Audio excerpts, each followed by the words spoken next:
আদ-দুনিয়া খুলিকাত লাকুম ওয়া আনতুম খুলিকতুম লিল আখিরাহ। আল্লাহ রাসূলুল্লাহ সাল্লাল্লাহু আলাইহি ওয়াসাল্লাম বর্ণনা করেন, ও দুনিয়ার মানুষ, দুনিয়ার সমস্ত মাখলুকগুলি আমি তোমার সেবা করার জন্য বানাইছি, তোমার খেদমত করার জন্য বানাইছি। চন্দ্র তোমার সেবা করে, সূর্য তোমার সেবা করে, গ্রহ নক্ষত্র তোমার সেবা করার জন্য, চন্দ্র আগুন পানি তোমার উপকার করার জন্য, মাটি বাতাস তোমার উপকার করার জন্য, নদ নদী খালবিল তোমার উপকারের জন্য, যত পশু পাখি রয়েছে সব কিছুই তোমার উপকার করার জন্য, গাছপালা তরুলতাই সব কিছুই তোমার উপকারের জন্য। এগুলো একটাও আমি আমার উপকারের জন্য বানাই নাই। একটা মাখলুক আমার কোনো কাজে আসবে না। দুনিয়ার সমস্ত মাখলুকগুলো যদি ধ্বংস করে দেয়, আমি আল্লাহ তাআলার কোনো ক্ষতি হবে না। দুনিয়ার মাখলুক যদি আরো বাড়াই দেয়, আমার কোনো লাভ হবে না। এই দুনিয়ার সমস্ত মাখলুকগুলো শুধুমাত্র তুমি দুনিয়াতে যেন একটু ভালোভাবে চলতে পারো, তোমার দুনিয়ার প্রত্যেকটা প্রয়োজন যেন পূর্ণ করতে পারো, এই জন্য দুনিয়ার মাখলুকগুলো দিয়েছি। তবে তোমাকে যে এত সুযোগ সুবিধা দিলাম, তোমার সেবা করার জন্য এত মাখলুকগুলো আমি দুনিয়ার ভিতরে সাজাইলাম, এই সব কিছুর পিছনে একটা উদ্দেশ্য রয়েছে। ওমা খালাকতুল জিন্না ওয়াল ইনসা ইল্লা লিয়াবুদুন। আমি তোমাকে এত সুযোগ সুবিধা দিয়েছি আমার ইবাদত বন্দি করার জন্য। নসিবা কা সিকান্দর হে ওহি ইসদার ফানি মে, মদিনা কা সিয়ারত হো जिसे इस जिंदगानी में देखा दे या इलाही, मदीना वो कैसे मंजर है कि जिसमें रात तो दिन मौला तेरी रहमत बरसती है। গত জুমায় বর্ণনা করা হয়েছে রাসূলুল্লাহ সাল্লাল্লাহু আলাইহি ওয়াসাল্লামের নবুয়ত প্রাপ্তির 5 বছর পূর্বে কাবা নির্মাণ করা হয়েছে। তো কাবা নির্মাণের ভিতরে রাসূলুল্লাহ সাল্লাল্লাহু আলাইহি ওয়াসাল্লাম অংশগ্রহণ করেছেন, কিন্তু ওই কাবার ওই সময় কাবা নির্মাণ করার ক্ষেত্রে রাসূলুল্লাহ সাল্লাল্লাহু আলাইহি ওয়াসাল্লাম এর বিশাল বড় একটি অবদান ছিল। গোটা আরবের ভিতরে যে সকল কওম কাবা শরীফের নির্মাণ কাজে সংস্কার কাজে অংশগ্রহণ করেছেন, নির্মাণ চলাকালীন অবস্থায় শেষ দিকে এসে এমন একটি নাজুক পরিস্থিতি তৈরি হয়েছিল, যেই পরিস্থিতিতে এক কওম আরেক কওমের বিরুদ্ধে, এক পুত্র আরেক পুত্রের বিরুদ্ধে যুদ্ধ লেগে যাবে এমন একটা অবস্থা তৈরি হয়েছিল। কিন্তু রাসূলুল্লাহ সাল্লাল্লাহু আলাইহি সাল্লামের বিচক্ষণতার কারণে আল্লাহ পাক রব্বুল আলামিন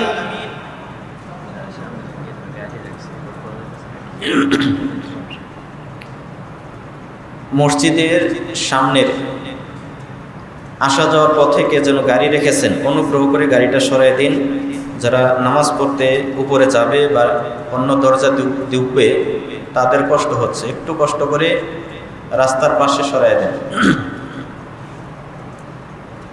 তো রাসূলুল্লাহ সাল্লাল্লাহু আলাইহি সাল্লামের বিচক্ষণতার কারণে গোটা আরবে সকল বংশ হাজরে আসওয়াদ স্থাপন করা নিয়ে যে একটা যুদ্ধ ভাব তৈরি হয়েছিল, সেটা মুহূর্তের ভিতরে শেষ হয়ে গেছে। সকলে অত্যন্ত সুন্দরভাবে সন্তুষ্টির সাথে রাসূলের সেই সিদ্ধান্ত মেনে নিয়েছে।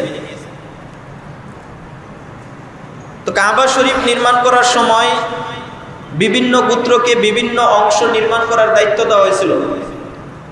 দরজার অংশ নির্মাণ করবে কে, দরজার পিছনের সাইডের দেয়াল নির্মাণ করবে কে, রুকনি ইয়ামানি নির্মাণ করবে কে, হাতিমে কাবা নির্মাণ করবে কে, এগুলো গত জুমায় বর্ণনা করা হয়েছে। কোন বংশ ভাগে কোন অংশ নির্মাণের দায়িত্ব এসেছিল। তো সবাই তো যার যার বণ্টিত অংশগুলো নির্মাণ করতেছে, তখনও পর্যন্ত কোনো সমস্যা দেখা দেয় নাই। যখন কাবা শরীফের অন্যান্য অংশগুলো নির্মাণ কাজ শেষ হয়ে গেল, হাজর আসওয়াদকে কাবা শরীফের দেয়ালের ভিতরে স্থাপন করার কাজ যখন নাকি আসলো, তখন সকল গোত্রের ভিতরে একটা মারাত্মক ধরনের আলোচনা সমালোচনা তৈরি হলো। কাবার অন্যান্য অংশ নির্মাণ করার সময় সমস্যা হয়নি, যার যার অংশ তারা নির্মাণ করেছেন। কিন্তু হজরে আসওয়াদ নির্মাণ করার, হজরে আসওয়াদটা কাবা শরীফের নির্ধারিত স্থানে রাখার জন্য সকল বংশ সকল গোত্রগুলো একসাথে সৌভাগ্যবান হওয়ার জন্য চেষ্টা করছিল। প্রত্যেক গোত্রই চাচ্ছিল কাবা শরীফের ভিতরে হাজর আসওয়াদ পাথরটা স্থাপন করার সৌভাগ্য যেন আমাদের জুটে। এই জন্য যা যা কিছু করা দরকার সব কিছুই করবে। 3-4 দিন পর্যন্ত সমালোচনা চললো, কথা কাটাকাটি চললো। 3-4 দিন পর এমন অবস্থা তৈরি হলো যে এই হাজর আসওয়াদ স্থাপন করার কাজটা কোনো বংশই এই সৌভাগ্যের কাজটা হাতছাড়া করতে চায় না। প্রয়োজনে তারা তলোয়ারগুলো খাপ থেকে কুশমুক্ত করে ফেলেছে। দরকার হলে যুদ্ধ করবে, কিন্তু হাজর আসওয়াদ স্থাপন করার কাজটা অন্য কোনো কওমের হাতে দিবে না। সবাই চাইতেছে হাজর আসওয়াদ পাথর আমরা বসাবো। প্রত্যেক পুত্রের একই আকাঙ্ক্ষা যে আমরাই বসাবো, অন্য কাউকে বসতে দিব না। কোনোভাবেই সিদ্ধান্ত নেওয়া যাচ্ছিল না। আস্তে আস্তে যুদ্ধ ভাব তৈরি হয়ে যাচ্ছিল। এই জায়গার ভিতরে একটা শিক্ষণীয় বিষয় হইল, কোন নেক কাজ বংশীয় প্রভাব, ক্ষমতার প্রভাব, অর্থ এবং পদ পদবীর প্রভাব দিয়ে করা, এটি মারাত্মক একটি ভুল এবং মূর্খতা। অনেকেই প্রতিষ্ঠানের ভিতরে প্রভাবশালী থাকে, সভাপতি, সেক্রেটারি, বিভিন্ন পদের ভিতরে থাকে, সামাজিকভাবে প্রভাবশালী থাকে। এই জন্য সে বলে এই কাজটা আমি করব, অন্যান্য সাধারণ মানুষদেরকে করতে দেয় না। এটা মারাত্মক একটা ভুল। এটা হাদিসের ভিতরে আছে বংশীয় প্রভাব, কিন্তু অথবা ক্ষমতার প্রভাব দেখিয়ে কোনো কাজ, নেক কাজ নিজে করা, অন্য কাউকে অংশগ্রহণ করতে না দেওয়া, এটা মারাত্মক একটি ভুল এবং মূর্খতা। যাই হোক, যখন নাকি হাজর আসওয়াদ নির্মাণ করার ক্ষেত্রে মারাত্মক সমস্যা দেখা দিল, কেউ কাউকে ছাড় দিচ্ছে না। মক্কার সকল সর্দারগণ একত্রিত হলো নাজুক পরিস্থিতি সামাল দেওয়ার জন্য, সমাধান বের করার জন্য। একের পর এক প্রস্তাবনার সামনে আসতেছে, কিন্তু কেউ কোনো প্রস্তাবনা মানতে রাজি নয়। কোনো সিদ্ধান্তে তারা একমত হতে পারছিল না। ঘন্টার পর ঘন্টা চলে যাচ্ছে, কিন্তু হাজর আসওয়াদ স্থাপন করার কাজের সিদ্ধান্ত কোনোভাবে নিতে পারছিল না।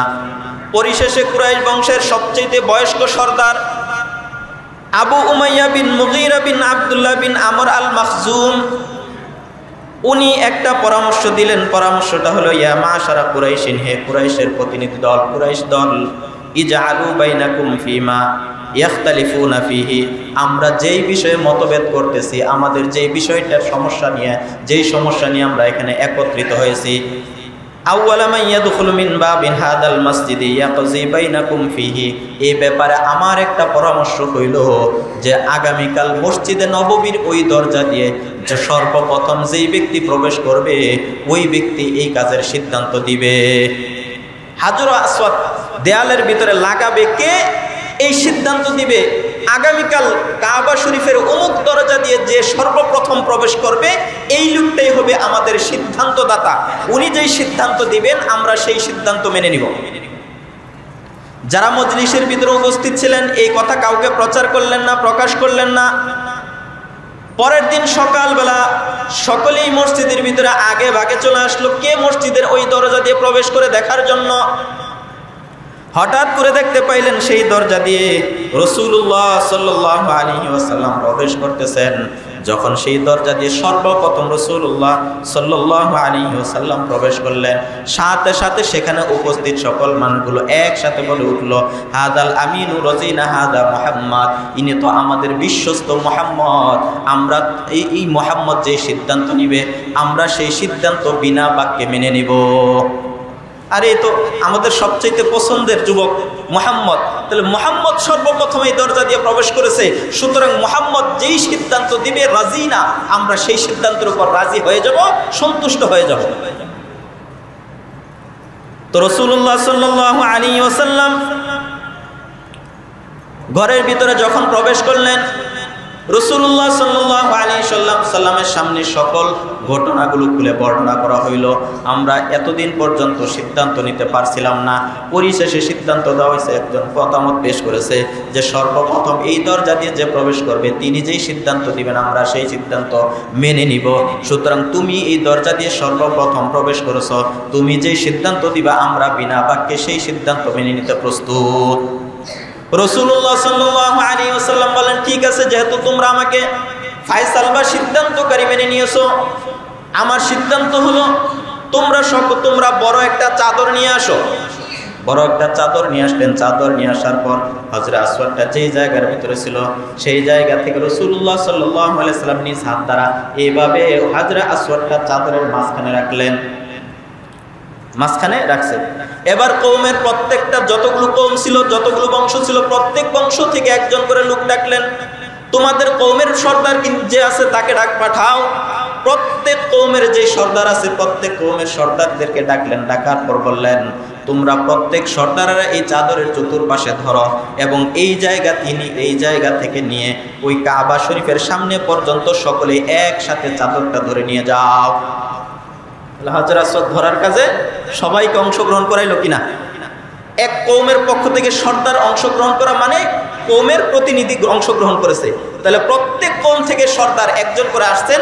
আসার পরে চাদরের চতুর্পাশে ধইরা সবাই ধরে তারপরে যখন কাবা শরীফের সামনে নিয়ে গেছে, এবার রাসূলুল্লাহ সাল্লাল্লাহু আলাইহি সাল্লাম বলে, এখানে রাখো।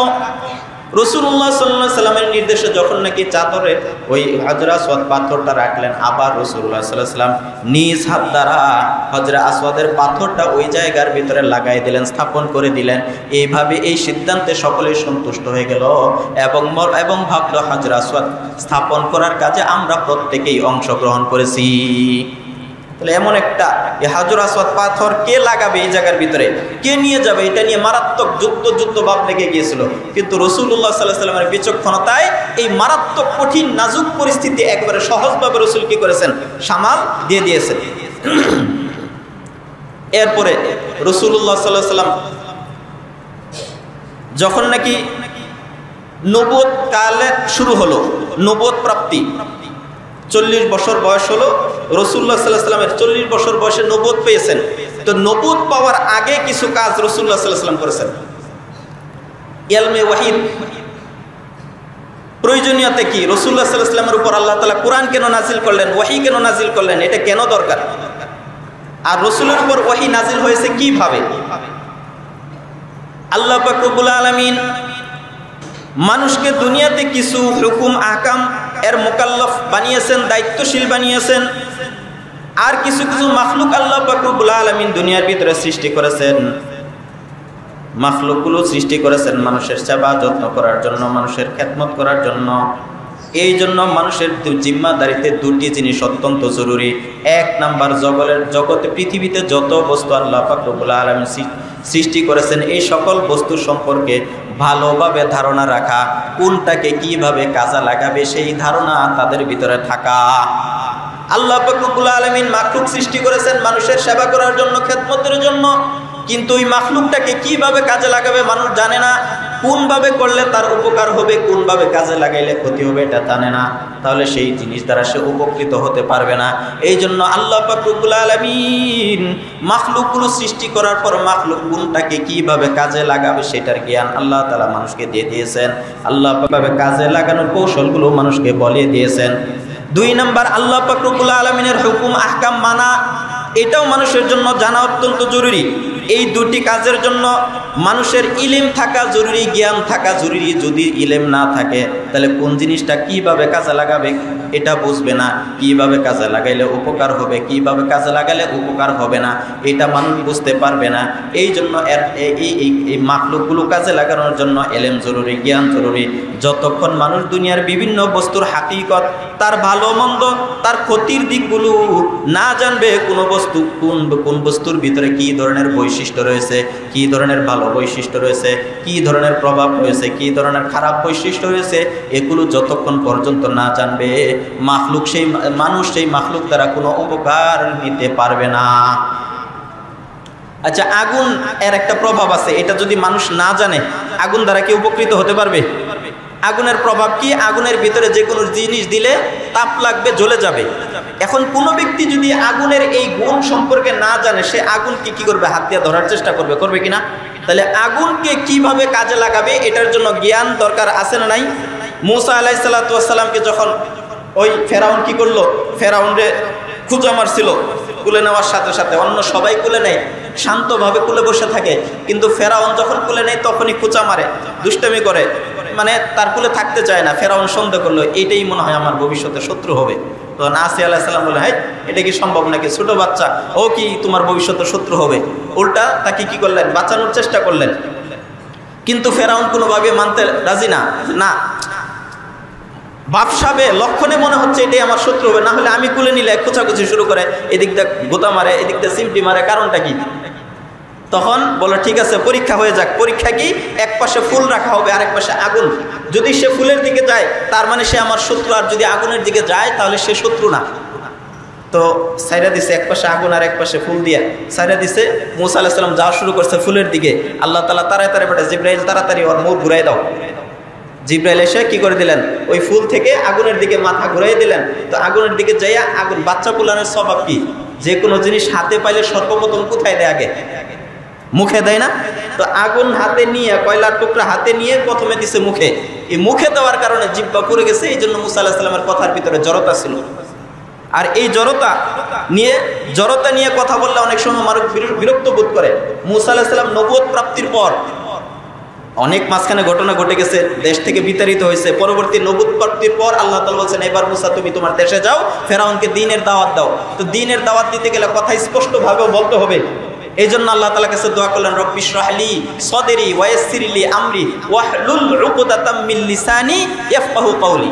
যে আল্লাহ, আমার মুখের ভিতরে যে জড়তা আছে, ওই যে আগুন মুখে দিয়েছিলাম ছোটবেলায়, এটার কারণে যে জড়তা ছিল সেটা কাটাই দেন, স্পষ্টভাবে সুন্দরভাবে যেন কথাগুলো উপস্থাপন করতে পারি সেই তৌফিক আমাকে দান করেন।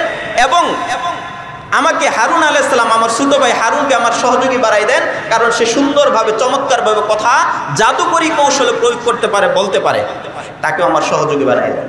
এখান থেকে হাদিসের ভিতরে, বিভিন্ন আমলের ভিতরে আছে যে কোনো বাচ্চা যদি মুখে জড়তা থাকে তাহলে এই দোয়াটা বেশি বেশি করা, রব্বি ইশরাহ লি সাদরি ওয়া ইয়াসসির লি আমরি ওয়াহলুল উকদাতাম মিন লিসানি ইয়াফকাহু কওলি। প্রতিদিন এই দোয়াটা বেশি বেশি পড়লে আল্লাহ তাআলা মুখের জড়তা কাটিয়ে দিবে, দূর করে দিবে। তো কোন বস্তুর ভিতরে কি ধরনের প্রভাব আছে, প্রভাবটা ভালো না খারাপ, লাভজনক নাকি ক্ষতিকর, এইটা জানতে হবে মানুষকে। তাহলেই সে মাখলুক থেকে, সৃষ্টিজীব থেকে উপকৃত হতে পারবে।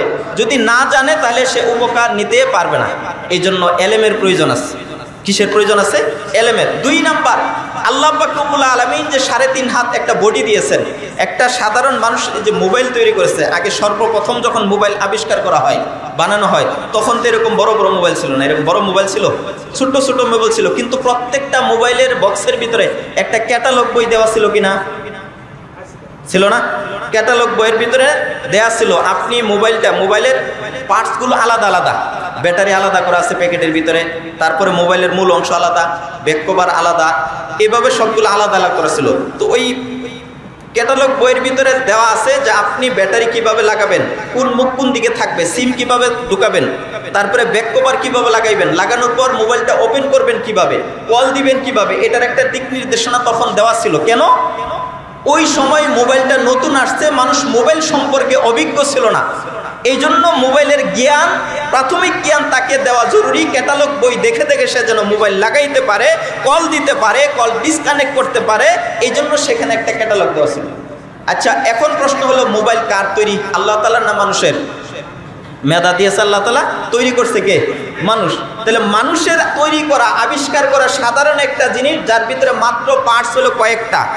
এটা বোঝার জন্য, এটাকে সঠিকভাবে চালানোর জন্য যদি ক্যাটালগের প্রয়োজন হয়, যার স্থায়িত্ব, মোবাইলের স্থায়িত্ব 1 বছর 2 বছর 2, 4, 5 বছরের বেশি চালায় না মোবাইল, এর মধ্যে নষ্ট হয়ে যায়। তাহলে মাত্র কয়েক বছরের জন্য একটা জিনিস ব্যবহার করবে যার পার্টসের সংখ্যা কম, তারপরেও সেটাকে সঠিকভাবে চালানোর জন্য ক্যাটালগের প্রয়োজন আছে। তাহলে আল্লাহ পাক রব্বুল আলামিন এক একটা মানুষকে 60 থেকে 70 বছর হায়াত দিয়ে পাঠাইছেন।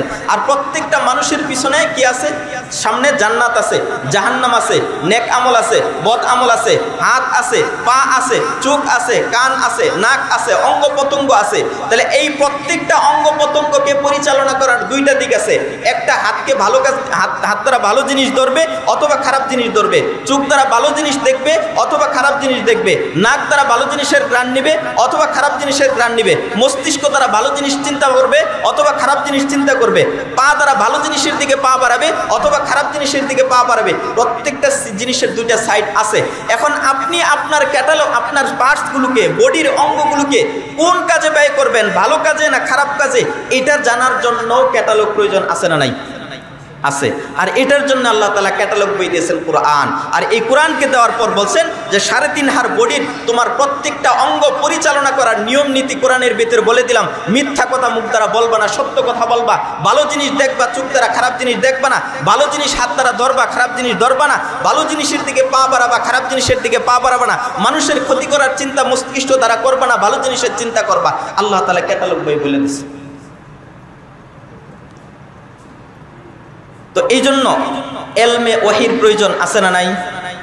আল্লাহ তাআলা এই জন্য দুনিয়াতে যেহেতু মানুষ বানাইছেন আর মাখলুকাত হাজার হাজার বানাইছেন, তো এই মাখলুকাতগুলো মানুষের ইবাদত করার জন্য, এই মানুষের সেবা করার জন্য। ক্বালা রাসূলুল্লাহ সাল্লাল্লাহু আলাইহি ওয়াসাল্লাম আদ-দুনিয়া খুলিকাত লাকুম ওয়া আনতুম খুলিকতুম লিল আখিরাহ। আল্লাহ রাসূলুল্লাহ সাল্লাল্লাহু আলাইহি ওয়াসাল্লাম বর্ণনা করেন, ও দুনিয়ার মানুষ, দুনিয়ার সমস্ত মাখলুকগুলি আমি তোমার সেবা করার জন্য বানাইছি, তোমার খেদমত করার জন্য বানাইছি। চন্দ্র তোমার সেবা করে, সূর্য তোমার সেবা করে, গ্রহ নক্ষত্র তোমার সেবা করার জন্য, চন্দ্র আগুন পানি তোমার উপকার করার জন্য, মাটি বাতাস তোমার উপকার করার জন্য, নদ নদী খালবিল তোমার উপকারের জন্য, যত পশু পাখি রয়েছে সব কিছুই তোমার উপকার করার জন্য, গাছপালা তরুলতায় সব কিছুই তোমার উপকারের জন্য। এগুলো একটাও আমি আমার উপকারের জন্য বানাই নাই। একটা মাখলুক আমার কোনো কাজে আসবে না। দুনিয়ার সমস্ত মাখলুকগুলো যদি ধ্বংস করে দেয়, আমি আল্লাহ তাআলার কোনো ক্ষতি হবে না। দুনিয়ার মাখলুক যদি আরো বাড়াই দেয়, আমার কোনো লাভ হবে না।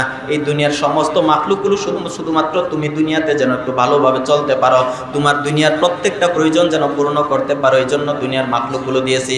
তবে তোমাকে যে এত সুযোগ সুবিধা দিলাম, তোমার সেবা করার জন্য এত মাখলুকগুলো আমি দুনিয়ার ভিতরে সাজাইলাম, এই সব কিছুর পিছনে একটা উদ্দেশ্য রয়েছে। ওমা খালাকতুল জিন্না ওয়াল ইনসা ইল্লা লিয়াবুদুন। আমি তোমাকে এত সুযোগ সুবিধা দিয়েছি আমার ইবাদত বন্দেগী করার জন্য। এত সুযোগ সুবিধা, কোম্পানি মাসে লাখ টাকা বেতন দিচ্ছে, গাড়ি দিচ্ছে, বাড়ি দিচ্ছে, কোয়ার্টার দিচ্ছে, দারোয়ান দিচ্ছে, ড্রাইভার দিচ্ছে। কেন? যে তোমাকে তোমার পিছনে প্রতি মাসে লক্ষ লক্ষ টাকা ব্যয় করতেছি। কেন? আমার কোম্পানির কিভাবে অধিক বেশি লাভবান হবে, আরো বেশি সেল করতে পারবে, আমদানি রপ্তানি বৃদ্ধি পাবে, এটার জন্য তোমাকে এই পদে এত লক্ষ টাকা বেতন দিয়ে, এত সুযোগ সুবিধা দিয়ে তোমাকে নিয়োগ দেওয়া হয়েছে। আল্লাহ পাক রব্বুল আলামিন বলেন, ও বান্দা, তোমার দুনিয়ার সমস্ত সুযোগ সুবিধা আমি দিয়েছি, তুমি যেন বলতে না পারো রব্বুল আলামিন নামাজ পড়তে গেলে এই সমস্যা হয়, এই বাড়িতে এই জিনিসের সমস্যা হয়, এটা যেন তুমি উযর হিসেবে পেশ করতে না পারো। এই জন্য নামাজে যাওয়ার আগে তোমার যত কিছু প্রয়োজন সব কিছুই ব্যবস্থা করে রেখে দিয়েছে। তোমার যেই পেশা ভালো লাগে সেই রকম পেশা দুনিয়ার ভিতরে হাজার হাজার পেশা তৈরি করে রেখেছে। তুমি একটা পারবা না আরেকটা তুমি করবা। এমনকি পঙ্গু মানুষেরাও বিভিন্ন ব্যবসা বাণিজ্য করতে পারে কিনা? হাত পা নাই তারপরেও কাজ করতে পারে না? তোমার সবকিছু তোমার ব্যবস্থা করে রাখছি, তুমি যেন বলতে না পারো আল্লাহ ইবাদত করার জন্য তো এই জিনিস লাগবে, আমার তো নাই, এটা নাই, এ কথা যেন বলতে না পারো। এই জন্য এলমে ওয়াহির প্রয়োজনীয়তা আছে। তো এখন কোনো একটা জিনিসের ভিতরে যেই বৈশিষ্ট্যগুলো আছে, ভালো মন্দ, খারাপ ভালো, যেটাই হোক, আপনার জন্য আপনি জিনিসটা কোনভাবে ব্যবহার করবেন, কোনভাবে ব্যবহার করলে উপকৃত হবেন আর কিভাবে ব্যবহার করলে ক্ষতিগ্রস্ত হবেন, এইটা জানার জন্য এলমে ওয়াহি প্রয়োজন। এটা হলো দুনিয়াবি জিনিস। আরেকটা হলো আপনাকে যে মাত্র দুনিয়াতে 60-70 বছরের জন্য একটা ঋণ দেওয়া হায়াত দিয়ে পাঠাইছে, এরপরে অনন্তকালের জীবন একটা রয়েছে, সেই জীবনে আপনি সুখী হওয়ার জন্য, জাহান্নাম থেকে বেঁচে জান্নাতে যাওয়ার জন্য আপনি দুনিয়াতে আল্লাহর কোন হুকুমটা মানবেন আর কোনটা মানবেন না, কোন কাজটা করবেন, কোনটা থেকে বিরত থাকবেন, সেটারও প্রয়োজন আছে। এই জন্য আল্লাহ তাআলা 3 ধরনের জ্ঞান দিয়েছেন। কয় ধরনের? 3 ধরনের। 1 নাম্বার পঞ্চ ইন্দ্রিয়। পঞ্চ ইন্দ্রিয় তো বুঝেন, স্পর্শ শক্তি, ঘ্রাণ শক্তি, স্বাদ শক্তি, স্মৃতি, দৃষ্টি শক্তি, এরকম 5টা। তো পঞ্চ ইন্দ্রিয়, এই পঞ্চ ইন্দ্রিয় দ্বারা মানুষ জ্ঞানের প্রাথমিক স্তর লাভ করে। এটা জ্ঞানের প্রথম ধাপ। আপনি যে কোনো জিনিস পঞ্চ ইন্দ্রিয় দ্বারা দেখে শুনে বুঝে ঘ্রাণ নিয়ে স্বাদ নিয়ে বুঝতে পারবেন, এটা এইরকম। এরপরে যখন এই পঞ্চ ইন্দ্রিয়ের একটা সীমানা আছে, আপনি পঞ্চ ইন্দ্রিয় দ্বারা জ্ঞান লাভ করার নির্ধারিত সীমানা পার হলে তখন আর ওই ধরে জ্ঞান অর্জন করতে পারবে না, স্পর্শ করে স্বাদ নিয়ে ঘ্রাণ নিয়ে জ্ঞান অর্জন করতে পারবে না। তখন আপনাকে দ্বিতীয় জ্ঞান অর্জন করার মাধ্যম বিবেকের দিকে চলে যেতে হবে। যখনই পঞ্চ ইন্দ্রিয়ের জ্ঞানের ক্ষমতা, জ্ঞান লাভ করার ক্ষমতা শেষ, তখন আপনাকে দ্বিতীয় ধাপ, দ্বিতীয় মাধ্যম বিবেকের দিকে যেতে হবে। তখন বিবেক দ্বারা চিন্তা করবেন যে এই জিনিসটা করা ঠিক হবে নাকি বেঠিক হবে। বিবেক যেখানে থেমে যাবে, বিবেকের সীমানা যেখানে শেষ, সেখানে যে শুরু হবে আসল জ্ঞানের মাধ্যম ইলমে ওয়াহী বা কোরআনের বাণী, হাদিসের বাণী। সহজ একটা উদাহরণ দিই, এই উদাহরণ আগেও একবার দিয়েছিলাম। একটা বন্দুক আপনার হাতে দেওয়া হলো, আপনি এটা ধরে বুঝতে পারবেন, ওজন দ্বারা বুঝবেন এটা কি, মানে লোহার তৈরি, ওজন বেশি। নাকের কাছে ঘ্রাণ নিয়ে বুঝবেন এখানে বারুদ ব্যবহার করা হয়, এটা আগ্নেয়াস্ত্র। তারপরে শব্দ দ্বারা বুঝবেন যে এটা আগ্নেয়াস্ত্র, শব্দ হয়। আপনি পঞ্চ ইন্দ্রিয় দ্বারা প্রাথমিক এতটুকু জ্ঞান লাভ করছেন। এখন এই বন্দুকের আবিষ্কারককে, এটা আপনি হাত দ্বারা ধরে বুঝবেন না, ওই আওয়াজ দিয়েও বুঝবেন না, মুখে দিক দিয়েও বুঝবেন না। এটাকে আপনার বুঝতে হবে দ্বিতীয় মাধ্যম কি দ্বারা, বিবেক দ্বারা। যে একটা বন্দুক এটা এমনিতে দুনিয়াতে আবিষ্কার হয় নাই, এর পিছনে নিশ্চয়ই একজন কারিগর আছে। সুতরাং এটা বানানোর জন্য একজন আবিষ্কারক বা কারিগর আছে, এটা আপনি বিবেক দ্বারা বুঝলেন। এখন এই বিবেক দ্বারা বুঝার পর আরো একটা প্রশ্ন আসবে। আপনার হাতে বন্দুক দেওয়া হলো, একজনের হাতে বন্দুক গেছে, বন্দুক দেওয়ার পর ওই বন্দুক দ্বারা একজন লোক আরেকজনকে, নিরপরাধ মানুষকে হত্যা করে ফেলেছে। হত্যা করার পর আপনি এখানে যে সমস্যায় পড়বেন, সমস্যা কি? এখন প্রশ্ন আপনার সামনে আসবে যে এই যে লোকটা হত্যা করলো, হত্যাকারীকে, একজন নিরপরাধ মানুষকে হত্যা করার কারণে তার স্ত্রী বিধবা হয়েছে, তার স্বামী, তার সন্তানগুলো এতিম হয়েছে, তার পরিবার অভিভাবক শূন্য হয়েছে। সুতরাং এই লোকটাকেও হত্যা করে দেওয়া হোক, কারণ যদি তাকে শাস্তি না দেওয়া হয়, হত্যা না করা হয়, তাহলে এই লোকটা আরো বেশি সাহস পাবে, পরবর্তীতে এই বন্দুক দ্বারা আরো অনেক মানুষকে হত্যা করতে পারে। বিবেকের 1 নাম্বার জবাব। বিবেকের 2 নাম্বার জবাব, যে একটা লোককে সে হত্যা করেছে, এজন্য একটা পরিবার অভিভাবক শূন্য হয়েছে, একজন স্ত্রী বিধবা হয়েছে, কয়েকজন সন্তান এতিম হয়েছে। যদি শাস্তি স্বরূপ হত্যাকারীকেও হত্যা করা হয়, তাহলে আরো একটা পরিবার অভিভাবক শূন্য হবে, আরো একজন স্ত্রী বিধবা হবে, আরো কয়েকজন সন্তান এতিম হবে। সুতরাং তাকে শাস্তি হিসাবে হত্যা না করা হোক। এখন দুটি যুক্তির পিছনে, দুটি জবাবের পিছনে যুক্তি আছে না নাই? প্রত্যেকটারই যুক্তি আছে না? এখন আপনি কোন যুক্তি মানবেন? এখানে এসে বিবেক অচল হয়ে যাবে, বিবেক আপনার সঠিক জবাব দিতে পারবে না। কারণ আপনি যদি বলেন যে হত্যাকারীকে ছেড়ে দেওয়া হোক, তাহলে ভবিষ্যতে এরকম হত্যাকাণ্ড আরো বেশি ঘটবে, এই লোকটা বেপরোয়া হয়ে উঠবে, আরো বেশি মারাত্মক ধরনের এক মার্ডারার হয়ে যাবে। আর যদি শাস্তি দেওয়া হয়, তাহলে অপরাধ কমে যাবে, মানুষ ভয় পাবে যে একটা লোক হত্যা করেছিল, তাকে জনসম্মুখে সকলের সামনে শাস্তি দেওয়া হয়েছে, সুতরাং আমাকে আর এই ধরনের, আমি যেন এই ধরনের কাজ না করি। এখন এখানে এসে বিবেক থেমে যাবে।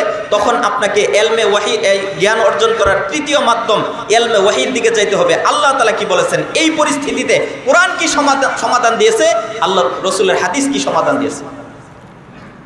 কোরআনের ভিতরে সমাধান দিয়েছেন। আল্লাহ পাক রব্বুল আলামিন বলেন, কোন একটা মানুষ যদি বিনা কারণে আরেকজনকে হত্যা করে দেয়, ওই লোকটাকে শাস্তি স্বরূপ হত্যা করে দাও, তাকে শাস্তি স্বরূপ হত্যা করে দাও, মৃত্যুদণ্ড দাও। কারণ এই লোকটাকে যদি শাস্তি স্বরূপ হত্যা করা না হয়, তাকে যদি শাস্তি দেওয়া না হয়, তাহলে এই লোকটার সাহস বৃদ্ধি পাবে, আরো একজন মানুষের মাথার ভিতরে বন্দুক তাক করবে, একের পর এক সে হত্যাকাণ্ড ঘটাইতে থাকবে। তার সাহস বৃদ্ধি পাইতে পাইতে এলাকার প্রত্যেকটা এলাকার মানুষের এলাকার ভিতরে সন্ত্রাসী হয়ে উঠবে, এবং আস্তে আস্তে এই লোকটার কারণে এলাকায় মানুষের বসবাস করা কঠিন হয়ে যাবে। বর্তমানে হচ্ছে কিনা? দেশের ভিতরে আইন শৃঙ্খলা নাই, কোনো আইন শৃঙ্খলার অবনতির কারণে খুন খারাপি একবার পানিপাতের মতন হয়ে গেছে। কারণ কি? অপরাধী নিজেও জানে আমি হত্যা করলে বিচার হবে না, জেলখানা কয়েকদিন ঢুকাই রাখবে, ফাঁসির রায় হবে, তারপর ফাঁসি কার্যকর হবে না। আচ্ছা, ফাঁসির রায়ের আসামি জেলখানার ভিতরে হাজার হাজার আছে না নাই? কিন্তু প্রতি বছরে বিগত 10 বছর 20 বছরই আপনি জরিপ চালান, কয়জন ফাঁসির আসামিকে, মৃত্যুদণ্ডপ্রাপ্ত আসামিকে মানে মৃত্যুদণ্ড কার্যকর হয়েছে? হয় নাই। বরং সরকার চেঞ্জ হয়, ক্ষমতার চেয়ার বদল হয়, আর অপরাধীরা, ওই যারা মৃত্যুদণ্ডপ্রাপ্ত আসামি, তারাও পার পেয়ে যায়। আর এ কারণে অপরাধীরা আস্তে আস্তে সাহস বৃদ্ধি পায়। আর কি হবে? দল ক্ষমতা আসলে এমনি ছেড়ে যাও, বরং কি করে আদালত প্রাঙ্গণে দাঁড়িয়ে বড় বড় মুখে কথা বলে। এই জন্য আল্লাহ তাআলা বলছেন ইলমে ওয়াহীর প্রয়োজন আছে, ইলমে ওয়াহীর প্রয়োজন। আর ইলমে ওয়াহী আল্লাহ তাআলা রাসূলুল্লাহ সাল্লাল্লাহু আলাইহি ওয়াসাল্লামের উপর অবতীর্ণ করার আগে, নাজিল করার আগে রাসূলুল্লাহ সাল্লাল্লাহু আলাইহি ওয়াসাল্লামের অবস্থা কেমন ছিল? রাসূলুল্লাহ সাল্লাল্লাহু আলাইহি ওয়াসাল্লাম ছোটকাল থেকে নবিয়াতার স্বভাবের ছিল। আন নবিয়্যুন নবিয়্যুন ওয়ালাউ কানা সাবিয়ান, আল্লাহ পাক রব্বুল আলামিন যাদেরকে নবী হিসেবে বানান তারা ছোটকাল থেকে নবীদের বৈশিষ্ট্য নিয়ে চলাফেরা করে, তারা কখনো মিথ্যা কথা বলে না, মানুষের সাথে ঝগড়া বিবাদ করে না, অত্যন্ত নরম স্বভাবের হয়, ভালো মানুষ হয়, পরোপকারী হয়। আল্লাহ পাক রব্বুল আলামিন মুহাম্মদ সাল্লাল্লাহু আলাইহি ওয়াসাল্লামকে যেহেতু সাইয়্যিদুল মুরসালিন নবীগণের সর্দার রাসূলগণের সর্দার বানাইবেন, এই জন্য রাসূলুল্লাহ সাল্লাল্লাহু আলাইহি ওয়াসাল্লাম ছোটকাল থেকে নবীর স্বভাবে বড় হয়েছেন। আস্তে আস্তে যতই বয়স বৃদ্ধি পেয়েছে রাসূলুল্লাহ সাল্লাল্লাহু আলাইহি ওয়াসাল্লামের ভিতরে আস্তে আস্তে মানুষের উপকার করা, মানুষকে খারাপ কাজ থেকে বাধা দেওয়া, ভালো কাজের দিকে আহ্বান করার প্রবণতা আস্তে আস্তে বেশি বৃদ্ধি পেয়েছে। এক সময় রাসূলুল্লাহ সাল্লাল্লাহু আলাইহি ওয়াসাল্লাম হিলফুল ফুজুল নামক সংগঠন করেছিলেন এলাকার যুবকদেরকে নিয়ে, যে এলাকার যুবকরা মিলে হিলফুল ফুজুল সংগঠন করেছে। এই কয়েকটা উদ্দেশ্য সামনে ছিল, সম্ভবত 4টা উদ্দেশ্য সামনে ছিল। তার মধ্য থেকে মৌলিক উদ্দেশ্যগুলো ছিল যে এলাকার ভিতরে মানুষ যেন নিরাপদে যাতায়াত করতে পারে, কোনো ডাকাত যেন তাদের উপর হামলা করতে না পারে, কোনো মানুষ যেন খারাপ কাজের দিকে যাইতে না পারে, অন্যায় অবিচার যেন করতে না পারে, এরকম কিছু লক্ষ্য উদ্দেশ্য নিয়ে হিলফুল ফুজুল সংগঠন গঠন করেছিলেন। রাসূলুল্লাহ সাল্লাল্লাহু আলাইহি ওয়াসাল্লামের বয়স যখন আস্তে আস্তে বৃদ্ধি পাইল, রাসূল আল্লাহ তাআলার প্রতি আরো বেশি মনোযোগী হয়ে গেলেন। আস্তে আস্তে আল্লাহ তাআলার প্রতি ধ্যান বাড়তে লাগলো। এমনকি এক পর্যায়ে রাসূলুল্লাহ সাল্লাল্লাহু আলাইহি ওয়াসাল্লাম আল্লাহ তাআলার ইবাদত করার জন্য, নির্জনে ধ্যান করার জন্য মাঝে মধ্যে একটা পাহাড়ের ভিতরে চলে যায়, পর্বতে চলে যায়, যেই পর্বতের নাম হলো হেরা পর্বত, হেরা গুহা। আল্লাহ রাসূল সাল্লাল্লাহু আলাইহি ওয়াসাল্লাম নবুয়ত পাওয়ার আগেই মাঝে মধ্যে হেরা গুহায় চলে যায়।